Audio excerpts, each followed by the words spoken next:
आप सभी देश एवं झारखंड वासियों को क्रिसमस पर्व की हार्दिक शुभकामनाएं। कोडरमा के वृंदाह वाटरफॉल मामले में तिलैया पुलिस ने 3 आरोपियों को गिरफ्तार कर जेल भेज दिया है। पीड़ित युवक ने आरोप लगाया था कि हथियार के बल पर उसकी महिला मित्र के साथ अश्लील हरकत कर वीडियो बनाया गया और वायरल करने की धमकी देकर पैसे वसूले गए। आरोपियों ने स्कैनर के जरिए रकम मंगवाई और बाद में दोबारा धमकी दी। एसपी के निर्देश पर गठित टीम ने छापेमारी कर तीनों को पकड़ा। पूछताछ में आरोपियों ने जुर्म कबूल किया है। तीनों का आपराधिक इतिहास भी सामने आया है। क्रिसमस से पहले रांची जिले की लगभग 3.93 लाख महिलाओं को मैया सम्मान योजना की नवंबर माह की राशि मिल गई है। डीबीटी के जरिए 2,500 रुपये प्रति लाभुक के हिसाब से कुल 98.27 करोड़ रुपए ट्रांसफर किए गए। कांके, सदर शहरी और मांडर में सबसे ज्यादा लाभुक रहे। उपायुक्त मंजुनाथ भजंत्री ने इसे सरकार की संवेदनशील पहल बताया। योजना से महिलाओं की आर्थिक सुरक्षा और आत्मनिर्भरता को बल मिला है। जामताड़ा में बुधवार शाम सरेआम नकाबपोश अपराधियों ने ज्वेलरी दुकान में लूटपाट कर दुकानदार को गोली मार दी। 4 अपराधी 2 बाइक से पहुंचे और फायरिंग कर सोना चांदी लूटकर फरार हो गए। घायल दुकानदार अमन बर्मन को गंभीर हालत में पश्चिम बंगाल रेफर किया गया है। घटना के बाद पूरा बाजार बंद हो गया और दहशत फैल गई। एसपी राजकुमार मेहता ने चेक नाका और छापेमारी तेज करने की बात कही है। महिला सशक्तिकरण, मुफ्त बिजली, सड़क सुरक्षा और सांस्कृतिक संरक्षण जैसे फैसलों ने हेमंत सरकार की प्राथमिकताएं साफ कर दी हैं। माईया सम्मान योजना और 200 यूनिट मुफ्त बिजली सबसे ज्यादा चर्चा में रहीं। सरकार ने विस्थापन आयोग, सड़क सुरक्षा नियम और कोचिंग सेंटर नियंत्रण विधेयक को मंजूरी दी। कला संस्कृति के लिए अकादमियों के गठन पर भी मुहर लगी। बजट में सामाजिक सुरक्षा पर सबसे ज्यादा जोर दिया गया। झारखंड में नगर निकाय चुनाव लड़ने के लिए 2 से अधिक बच्चे वाले उम्मीदवार अयोग्य होंगे। राज्य निर्वाचन आयोग ने सभी जिलों को इस नियम का सख्ती से पालन कराने का निर्देश दिया है। नामांकन के समय प्रत्याशी को शपथ पत्र देना अनिवार्य होगा। वार्डों का आरक्षण लगभग पूरा हो चुका है। आयोग ने साफ किया कि नगर निकाय का कोई भी मतदाता किसी भी वार्ड से चुनाव लड़ सकता है, बशर्ते आरक्षण नियमों का पालन हो। बांग्लादेश में हिंदू युवक दीपू चंद्र दास की हत्या के खिलाफ रांची में जोरदार विरोध प्रदर्शन हुआ। विहिप और बजरंग दल के नेतृत्व में एल्बर्ट एक्का चौक पर प्रदर्शनकारियों ने नारेबाजी और पुतला दहन किया। वक्ताओं ने इसे हिंदू समाज पर हमला बताया। सरकार से कड़ी कार्रवाई की मांग की गई। प्रदर्शन में बड़ी संख्या में संगठन के पदाधिकारी और कार्यकर्ता शामिल हुए। झामुमो महासचिव सुप्रियो भट्टाचार्य ने पेसा कानून को कैबिनेट से मंजूरी मिलने को ऐतिहासिक कदम बताया।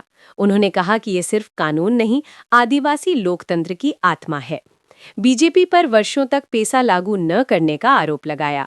भट्टाचार्य ने दावा किया कि अब ग्राम सभा ही विकास तय करेगी। उन्होंने इसे बीजेपी के केंद्रीकृत मॉडल का जवाब बताया। हजारीबाग पुलिस ने फर्जी संस्था बनाकर मुद्रा लोन के नाम पर ठगी करने वाले 9 साइबर ठगों को गिरफ्तार किया है। कार्रवाई प्रतिद्वंद ऐप पर मिली शिकायत के आधार पर हुई। आरोपियों के पास से 27 मोबाइल, सिम कार्ड और एक कार बरामद हुई है। गिरफ्तार ठगों में 6 तेलंगाना के रहने वाले हैं। पुलिस का कहना है कि हजारीबाग को साइबर ठगी का अड्डा बनाने की कोशिश की जा रही थी। सरायकेला के चांडिल क्षेत्र में साप्ताहिक हाट बाजार में अपराधियों ने हिस्ट्री शीटर विजय तिर्की को गोली मारकर हत्या कर दी। सिर में सटाकर गोली मारी गई, जिससे मौके पर ही मौत हो गई। वारदात के बाद बाजार में भगदड़ मच गई। पुलिस ने शव को पोस्टमार्टम के लिए भेज दिया है। हत्या के पीछे पुरानी रंजिश या गैंगवार की आशंका जताई जा रही है। धनबाद पुलिस ने लोगों को अज्ञात नंबर से आए एपी के लिंक ना खोलने की चेतावनी दी है। पुलिस ने 4 शिक्षित साइबर अपराधियों को होटल से गिरफ्तार किया है। आरोपी व्हाट्सएप हैक कर बैंक खातों से पैसे निकालते थे। उनके पास से 13 मोबाइल और डिजिटल सबूत बरामद हुए हैं। पुलिस के अनुसार गिरोह के तार कई राज्यों से जुड़े हैं और जांच जारी है। पश्चिमी सिंहभूम के मनोहरपुर थाना पुलिस ने गुप्त सूचना पर कार्रवाई करते हुए प्रतिबंधित भाकपा माओवादी संगठन से जुड़े 2 सक्रिय सदस्यों को गिरफ्तार किया है। पुलिस गश्त के दौरान रामधानी चौक के पास सूचना मिली थी कि नंदपुर गांव के सुरीन टोला में संदिग्ध घूम रहे हैं। पुलिस को देखते ही दोनों खेतों की ओर भागे, लेकिन घेराबंदी कर पकड़ लिए गए। तलाशी में माओवादी पर्चा और मोबाइल बरामद हुआ है। दोनों आरोपियों को न्यायिक हिरासत में भेजने की प्रक्रिया जारी है। राज्य में प्री और पोस्ट मैट्रिक छात्रवृत्ति भुगतान की मांग को लेकर छात्रों ने डिजिटल आंदोलन शुरू किया है। जेएलकेएम नेता देवेंद्र नाथ महतो के आह्वान पर हजारों छात्र हैशटैग अभियान से जुड़े। छात्र हैशटैग स्कॉलरशिप पेमेंट और हैशटैग जेएलकेएम ट्रेंड कर केंद्र व राज्य सरकार पर दबाव बना रहे हैं। ओबीसी छात्रों की छात्रवृत्ति करीब 2 वर्षों से लंबित है। केंद्र व राज्य सरकार के बीच फंसे भुगतान से लाखों छात्र प्रभावित हैं। हजारीबाग पुलिस ने फर्जी संस्था बनाकर मुद्रा लोन के नाम पर ठगी करने वाले गिरोहों का पर्दाफाश करते हुए 9 आरोपियों को गिरफ्तार किया है। पुलिस को प्रतिबिंब ऐप पर शिकायत मिली थी। छापेमारी में 1 कार, 27 मोबाइल, सिम कार्ड और रजिस्टर बरामद किए गए। कोर्रा थाना में मामला दर्ज कर आईटी एक्ट के तहत कार्रवाई की गई है। पुलिस ने लोगों से ठगी से सतर्क रहने की अपील की है।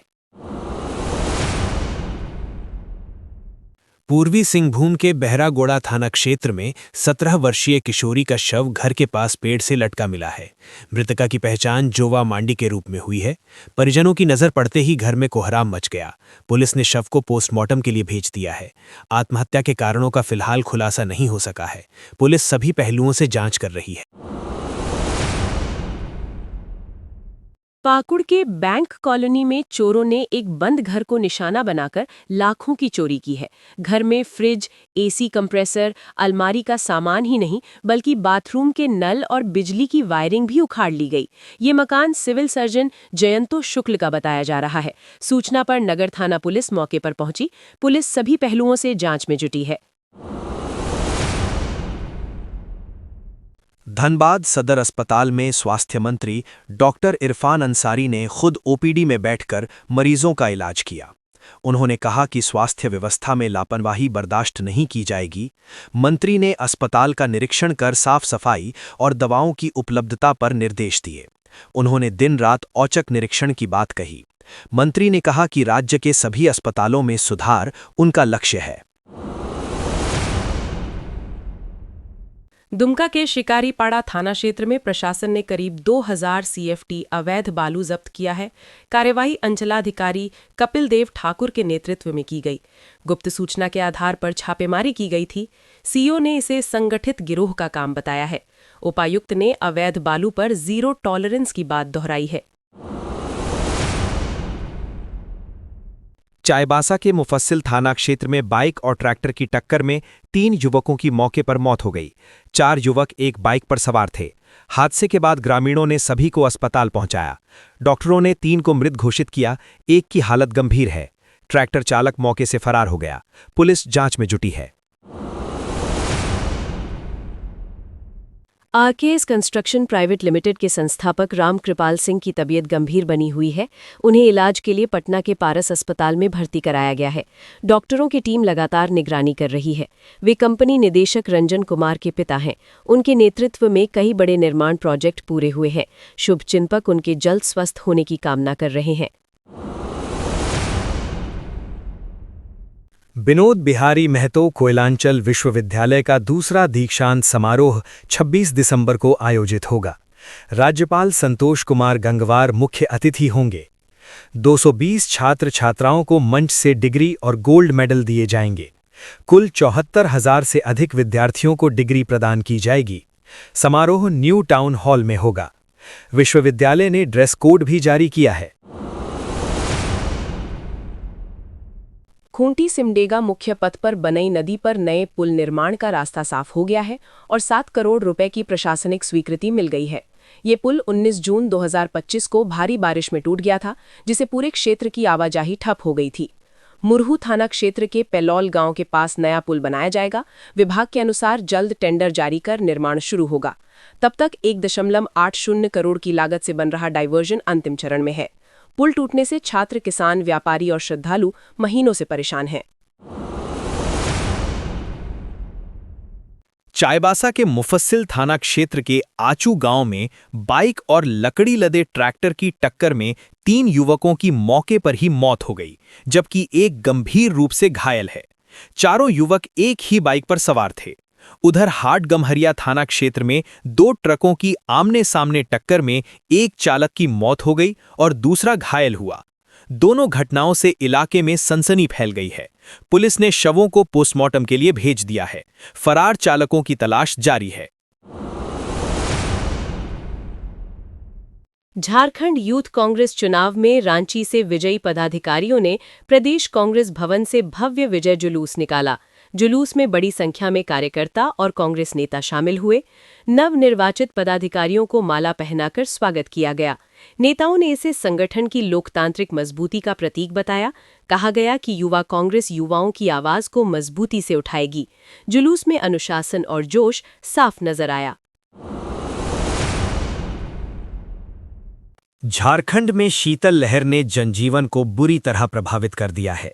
गुमला का न्यूनतम तापमान 3.9 डिग्री तक पहुंच गया है, जबकि रांची में पारा 8.5 डिग्री रिकॉर्ड हुआ। क्रिसमस के दिन 8 जिलों में घने कोहरे को लेकर येलो अलर्ट जारी किया गया है। कोहरे के कारण रांची एयरपोर्ट से कई उड़ानें रद्द और विलंबित हुई हैं। बच्चों, बुजुर्गों और बेघरों को सबसे ज्यादा परेशानी हो रही है। प्रशासन ने आश्रय गृह की व्यवस्था का दावा किया है। पदभार संभालने के बाद पहली बार डीजीपी तदाशा मिश्रा ने हजारीबाग ओपन जेल का निरीक्षण किया। उन्होंने आत्मसमर्पण कर चुके नक्सलियों से बातचीत कर उनके रहन सहन और सुविधाओं की जानकारी ली। डीजीपी ने करीब 2 घंटे जेल परिसर में बिताए और ठंड को देखते हुए कंबल भी वितरित किए। उन्होंने कहा कि सरकार सरेंडर नक्सलियों के पुनर्वास और विकास को लेकर गंभीर है। जेलों को अपग्रेड करने और 5G जैमर लगाने की भी तैयारी चल रही है।